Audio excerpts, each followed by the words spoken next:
अध्यक्ष महोदय, ये सरकार किसी और का रिकॉर्ड बनाए ना बनाए, लेकिन पेपर लीक का रिकॉर्ड जरूर ये सरकार बनाएगी। अध्यक्ष महोदय, मुझे इसके बैकग्राउंड में नहीं जाना है कि पूछें। अध्यक्ष महोदय, मुझे बैकग्राउंड में नहीं जाना है कि कब कैसे किस संस्था को बनाया गया है। पूरे देश के छात्र इस पे आंदोलित थे।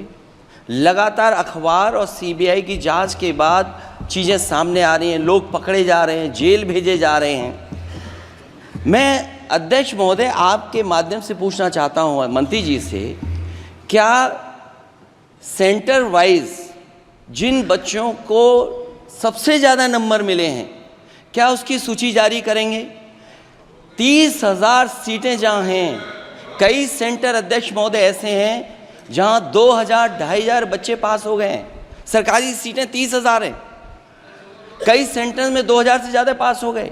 कई प्रदेश के ऐसी जगह है जहाँ पर कुछ सेंटर से 600 से 650 से ज़्यादा सबसे ज़्यादा नंबर हैं।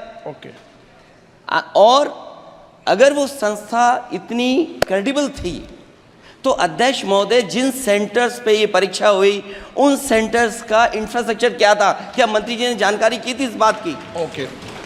अध्यक्ष महोदय, मेरे आपके माध्यम से एक ही निवेदन है कि बिना ये मंत्री जी रहेंगे तो न्याय नहीं मिलेगा बच्चों को। आदरणीय अखिलेश जी की प्रश्न का मैं विनम्रता से उत्तर देना चाहूँगा कि अभी अभी सुप्रीम कोर्ट में जो चल रहा है केस, सुप्रीम कोर्ट ने ऑर्डर दिया पूरा विद्यार्थियों की सूची को वेबसाइट में उपलब्ध करा दो। सर, पिछले 3 दिन से देश भर की सारे विद्यार्थियों की लिस्ट पब्लिक डोमेन में उपलब्ध है। ये सारा चीज़ खुले पे है और कई प्रकार की तर्क आ चुका है। सर, मैं एक अभी उसमें केरल के विद्यार्थी भी अच्छे किए हैं, क्या हम ये कहेंगे भी वहाँ भी कुछ गड़बड़ी हुई थी? ऐसे आरोप करना, मैं देश की ग्रामीण इलाका, देश की एसटी इस बार सबसे अच्छा परफॉर्मेंस करने वाले देश की एसटी एससी ग्रामीण बैकग्राउंड आर्थिक पिछड़े लोगों की है। क्या हम उनकी मेधा को हम चुनौती देते हैं? और बाकी रहा क्वेश्चन पेपर लीक की, सर मैं शुरू से मेरा एक स्टैंड रहा राजनीति नहीं करना, लेकिन अखिलेश जी जब वहाँ दायित्व में थे उस सूबे की, सर सारे सूची है कितने बार उत्तर प्रदेश में क्वेश्चन पेपर लीक हुए हैं। It's obvious to the whole country that there is a very serious problem in our examination system. This is not just a question of NEET, it is in all the major examinations. Now, the minister has blamed everybody except himself. Right?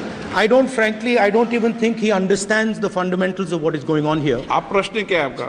आ रहा हूं sir, ये मैं question को setup कर रहा हूं। इसलिए प्रश्न पूछते हैं। The issue is that there are millions of students in this country who are extremely concerned at what is going on and who are convinced that the Indian examination system is a fraud. That is what is at stake here. Millions of people believe that if you are rich and if you have money, you can buy the Indian examination system. And by the way, and this is the same feeling that the people in the opposition have. And that is why we are asking some very simple questions to Honorable Minister. Number one, as this is a systemic issue, what exactly are you doing to fix this issue at a systemic level? Yes. 2010 में 3 bill आया था sir शिक्षा सुधार के लिए। उन्हीं की party के नेता आदरणीय कपिल सिब्बल साहब 3 बिल लाए थे।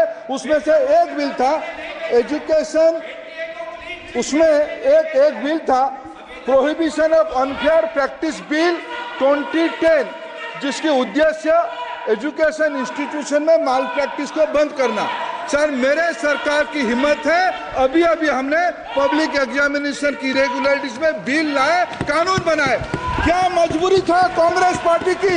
क्या मजबूरी था नेता प्रतिपक्ष की? उन्होंने उस बिल को उल्टा किया, किसकी दबाव में उल्टा किया? क्या निजी मेडिकल कॉलेज की दबाव में, उनकी घूसखोरी की दबाव में उन्होंने उस बिल को विड्रॉ किया था। सच सुनने की सामने है ये। मैं किसी की विद्वता में प्रश्न नहीं उठाता हूं, लेकिन सच 2010 में शिक्षा सुधार की बिल उन्हीं की सरकार ने लाया था, दबाव में उन्होंने विड्रॉ किया।